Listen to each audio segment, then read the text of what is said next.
Gracias, estimados suscriptores de Verdades y Rumores.com por estar de nuevo con nosotros en otro episodio de Contrastes. ¿Quién pone orden en la oposición venezolana? Parece que nadie es capaz de unir a esta oposición que cada día está más enfrentada, errática y dispersa. Cada uno anda por su lado. Cada líder y su grupo están dedicados a sus planes personales. Solo piensan en la candidatura presidencial, mientras algunos solo trabajan para hacer más negocios y seguir viviendo a todo trapo en Venezuela o en cualquier parte del mundo. En la medida que la oposición sigue entrampada en sus intereses y caprichos, Maduro y el chavismo avanzan en la destrucción de Venezuela. Mientras los líderes opositores siguen viviendo en su mundo paralelo, los venezolanos continúan huyendo al exterior para evadir la crisis y la falta de esperanza. Pareciera que solo un milagro y la aparición de una autoritas podría lograr que esta oposición se una y diseñe una nueva estrategia para recuperar a Venezuela. Hoy converso con el economista Edison Morales sobre el supuesto milagro económico anunciado por Maduro y el final de la hiperinflación en Venezuela. Ya regresamos.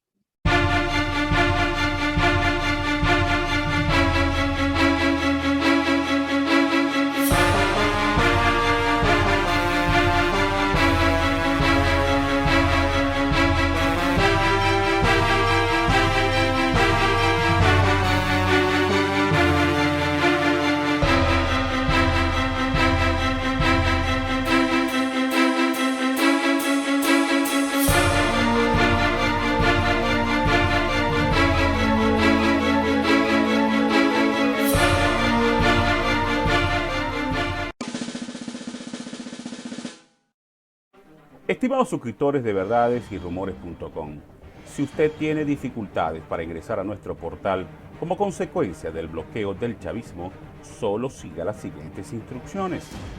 Ingrese a la Play Store de Google y busque la aplicación Intra. Luego pulse el botón para instalar.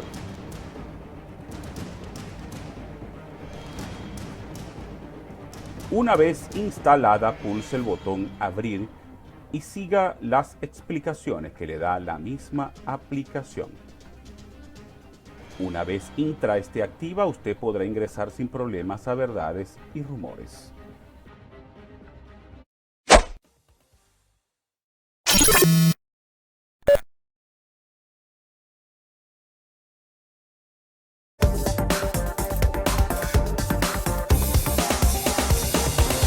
Hoy converso con Edison Morales, economista, profesor universitario, profesor además del Instituto de Gerencia del Estado Zulia y asesor de FB Cámaras, desde donde hoy estamos grabando esta emisión de Contrastes. Edison, gracias por haber aceptado la invitación a participar en Contrastes.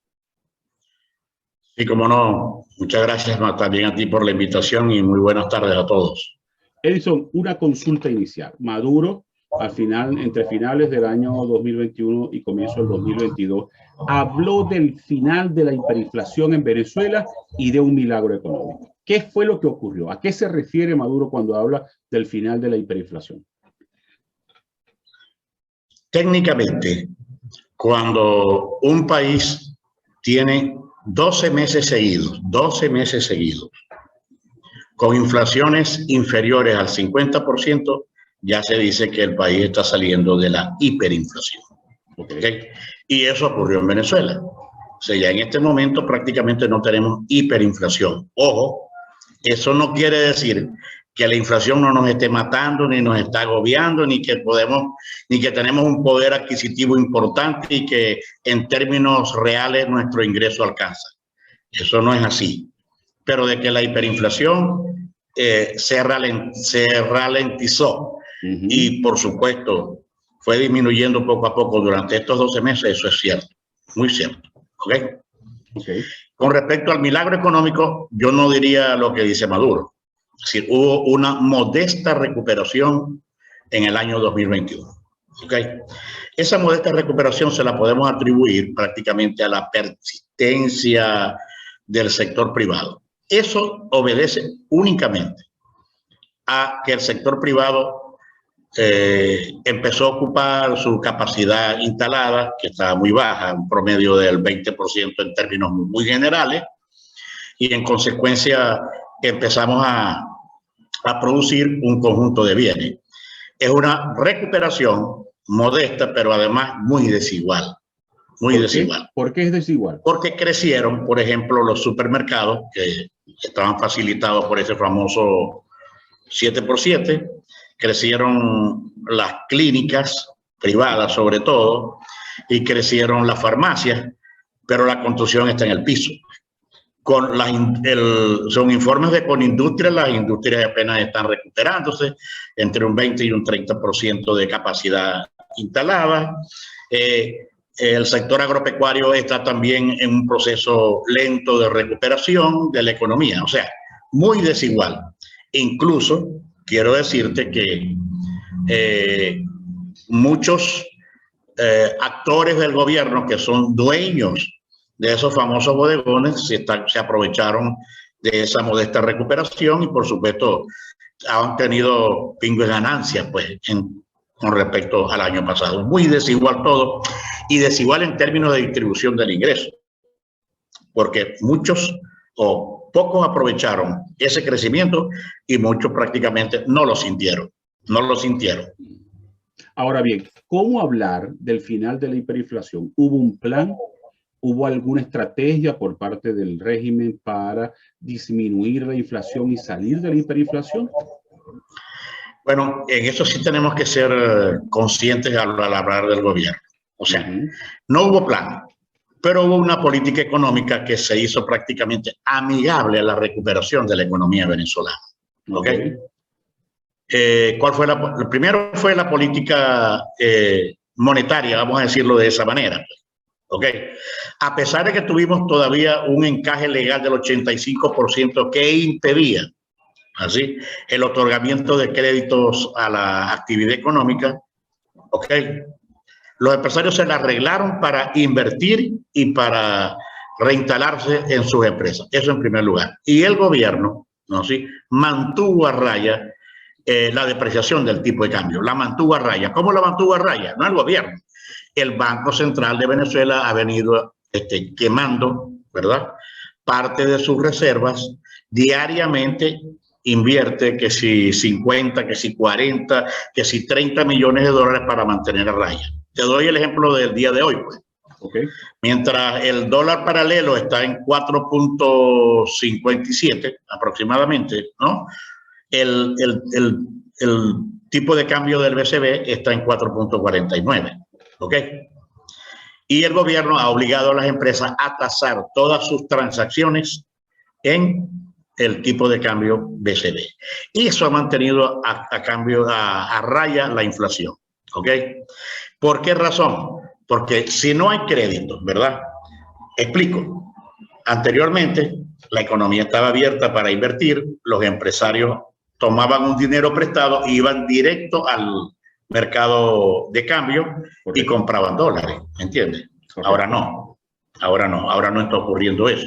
Entonces, se mantiene a raya el tipo de cambio y, por supuesto, la inflación tuvo que venirse ralentizando hasta salir de la hiperinflación. Ahora, si no hay acceso a créditos bancarios, ¿cómo han hecho los empresarios para sobrevivir en un país en recesión y además en pandemia?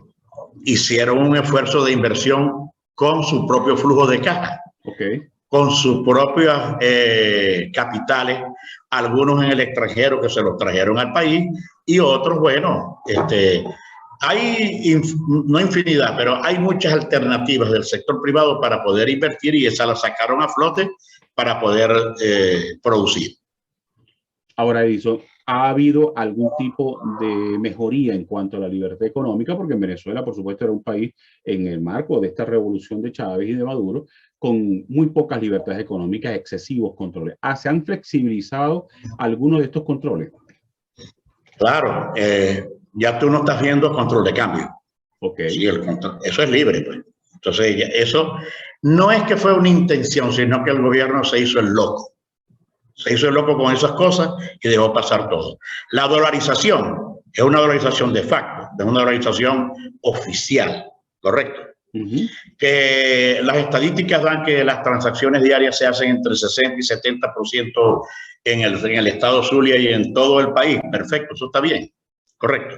Y el gobierno no dice, no, yo voy a hacer esto y por aquí y por allá. Pero recientemente tenemos que comentar que el gobierno trajo bajo la manga un conejito que se llama impuesto a las transacciones. Yo quiero que ese tema lo dejemos para el segundo bloque, porque es un tema bastante grave que pareciera que indica un retroceso en cuanto a intención de política económica por parte del régimen. Pero me interesa saber, por ejemplo, si esta estrategia de dejar que los empresarios continúen con músculo propio invirtiendo y que ha generado una recuperación se ha traducido en cifras positivas. Antes de comenzar la grabación me hablabas de una cifra del tercer trimestre del 2021. Sí, en el tercer trimestre del 2021 Venezuela creció 7.6%. Luego de cuántos periodos de caída. Sí, y prácticamente el promedio de crecimiento del año pasado ya se estima que esté en el 5%. Y eso está claro, año 2021. ¿Luego de cuántos años de caída del crecimiento o de decrecimiento? Bueno, imagínate tú que nosotros, te lo voy a decir de esta manera, muy cerquita. Y aquí tengo la cifra.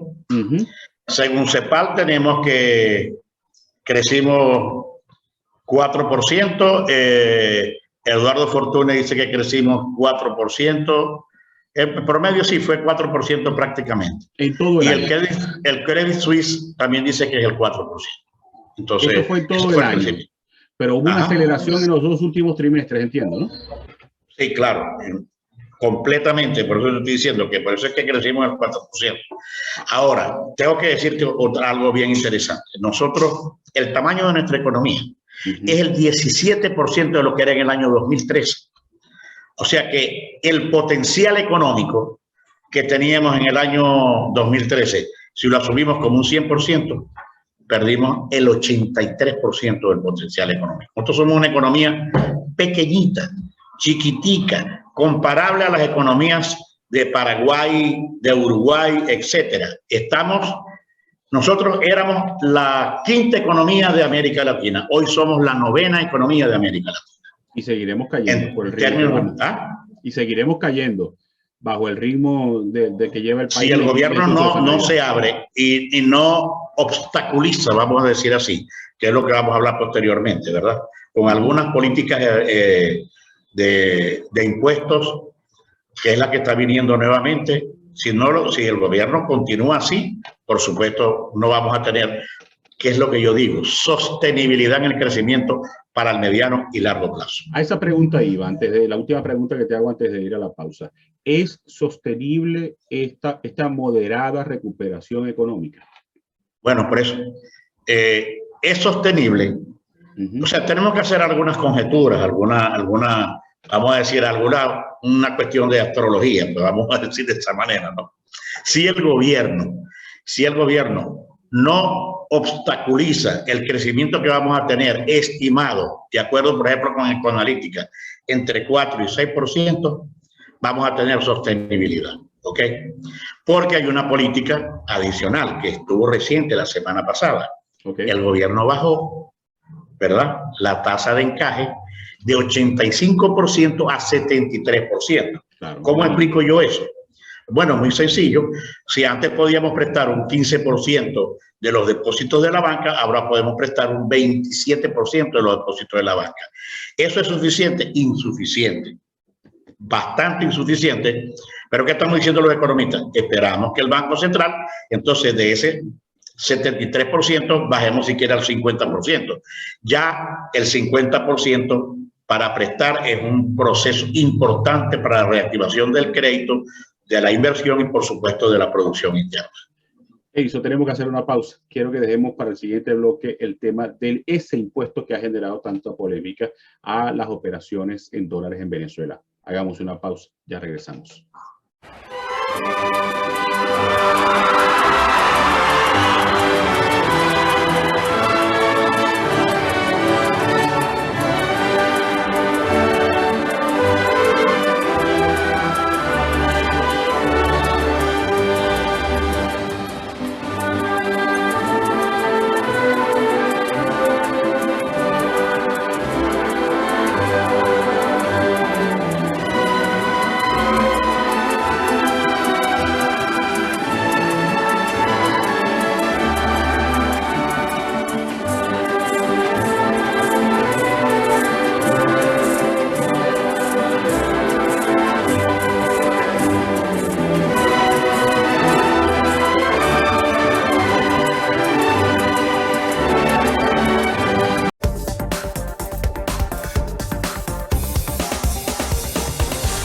Edison, en el segmento anterior hablaste del impacto que pudiera tener el impuesto a las operaciones en dólares que acaba de aprobar recientemente la Asamblea Nacional. Primero, explícanos en qué consiste esta reforma de la ley de impuesto a las grandes transacciones comerciales o financieras y cuál va a ser la incidencia. Ok, el impuesto a las transacciones financieras siempre ha sido un impuesto muy regresivo. Okay. Porque a las empresas las graban, las pechan en el mismo acto de que hagan una transacción. Entonces, ¿quiénes son los que hacen grandes transacciones financieras? Los grandes contribuyentes, los contribuyentes especiales. Correcto. Ahora, en este momento, un contribuyente especial puede ser uno que haga transacciones de millones de dólares como uno que haga transacciones de 50 bolívares en el día. Porque el CENIAT se encargó, ¿verdad? Hace 2, 3 años de decir, cualquiera es contribuyente especial. ¿Por qué razón? Porque, por supuesto, dada la crisis de largo plazo que teníamos desde el 2013, la recaudación de impuestos más la hiperinflación, la recaudación de impuestos era prácticamente nula. Okay. Entonces, ahora, si yo te pongo a ti contribuyente especial, entonces tú estás obligado permanentemente a pagarme el impuesto a las transacciones financieras, que es un impuesto muy regresivo, sobre todo para los pequeños y medianos productores y comerciantes. Los grandes no se ven afectados así, ¿ok? Entonces, ese era un impuesto que se cobraba en bolívares. Ahora reforman esa misma ley, pero para gravar o para pechar las transacciones en dólares. ¿Producto de qué? El gobierno está observando que la economía está dolarizada de facto, que hay dólares viniendo de para arriba, para abajo, corriendo para atrás y para adelante, y entonces digo, bueno, pero que es una tajada, ya yo no tengo los ingresos petroleros de antes, y en consecuencia aquí me voy a meter a grabar, ¿no es así? Afectando a la actividad económica. ¿Cómo? Es vamos a decir, para hacerlo más cortico, porque tenemos poco tiempo, eso iría entre 2,5% y 20%. Ok. O sea, para no explicar mucho, dependiendo del valor de la transacción. O sea, y también dependiendo del mecanismo financiero, poniendo que hay una tasa para las operaciones utilizando bancos nacionales y otra utilizando bancos extranjeros, ¿correcto? Bancos extranjeros, exactamente. ¿Ok? Lo que sí está clarito es que el gobierno acaba de sacar una aclaratoria diciendo nosotros no vamos a gravar las transacciones en efectivo. ¿Ok? Ya. Claro, el gobierno tampoco tiene, vamos a decir de esta manera, ni para lo primero, ni para esto que te estoy diciendo, tiene la capacidad fiscal. Es decir, la capacidad de fiscalización de esas transacciones. ¿No así? Y por supuesto, una gran cantidad de transacciones que antes se hacían. Suponte tú que alguien caiga en el 20%.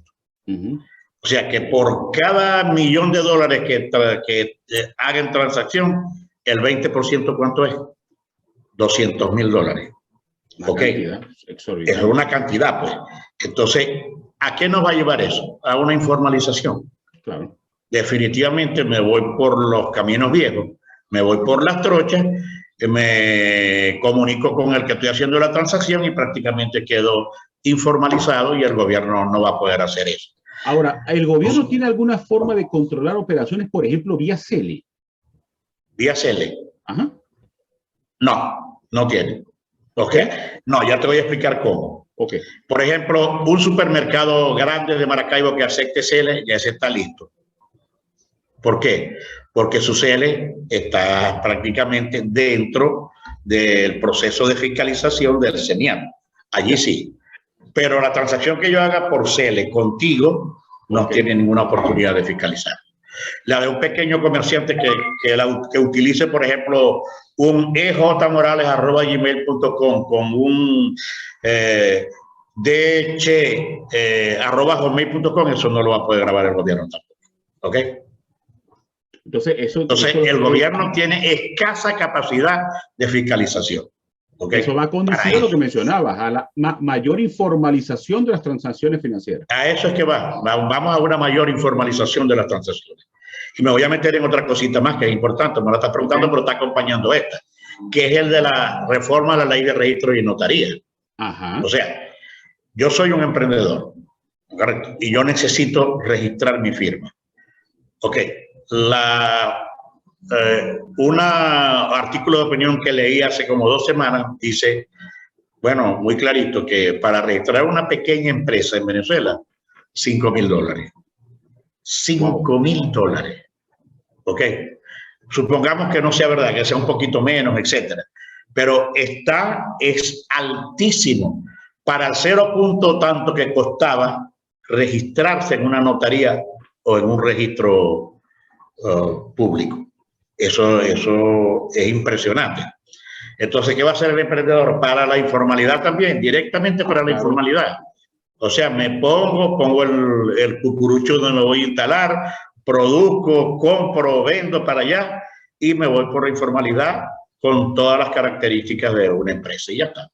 Ahora, Edison, tomando en cuenta las contradicciones que siempre ha tenido el chavismo en materia económica, ¿este impuesto no pudiera tomarse como la intención de revertir la dolarización del país? No es que es así, sino que ya lo anunció el gobierno. El impuesto de las transacciones financieras en dólares es para, según el gobierno, entre comillas, fortalecer al bolívar y que el bolívar vuelva a ser la moneda de cambio en Venezuela, que ya la perdió. La perdió. Entonces, eso lo dijo Delcy Rodríguez y lo dijo Nicolás Maduro también. ¿Tú crees que eso es viable? Es para eso. ¿Ah? ¿Tú crees que eso es viable? No, eso no es viable. No puede ser viable mientras las inflaciones de Venezuela, por ejemplo, cálculo de la inflación para el año 2022, entre 300 y 400%. No, todavía es demasiado. Demasiado, demasiado. El país que más va a tener más inflación en América Latina después de Venezuela es Argentina. ¿Y va a llegar a? 25, por allí, 25, 30, pero dependiendo de lo que ocurra con lo que viene ahora con el Fondo Monetario Internacional en Argentina. Pero los demás, por ejemplo, Colombia 5% y así. En Ecuador es casi nulo, en Perú también. Sí. Ahora, ¿qué podemos esperar en materia económica en este año 2022, tomando en cuenta que apenas está comenzando? Estamos apenas a mediados del primer trimestre. Bueno, todos los economistas opinamos que la recuperación económica va a seguir. Okay. ¿Y por qué? Hay factores que confluyen, que ya los hemos conversado anteriormente, o sea, en el negrito pasado. Pues. ¿Ok? ¿Por qué razón? Bueno, primero porque el gobierno se está haciendo loco con muchas transacciones, el gobierno está bajando el encaje legal, que puede ayudar a la recuperación del crédito en la economía, y como ya te digo, a más crédito, más inversión, a más inversión, más producción. Y otra cosa, un poquitico más allá, a más producción, más empleo, más movimiento, más movilidad en la actividad económica. Correcto. Y además, creo que el gobierno va a seguir con su política de contención del tipo de cambio. ¿Ok? Si no me lo estás preguntando, pero te puedo decir, ¿cuál es el tipo de cambio ahorita en Venezuela? 4.57, 4.49. No, ese tipo de cambio está entre 7 y 8 bolívares por dólar. Si el gobierno lo deja subir, prácticamente eso puede acabar completamente con la sostenibilidad del crecimiento en el muy corto plazo. Por eso el Banco Central sabe que tiene que seguir apretando la tuerca por el momento. Ahora, ¿hasta cuándo? No sé. Y yo te lo voy a decir.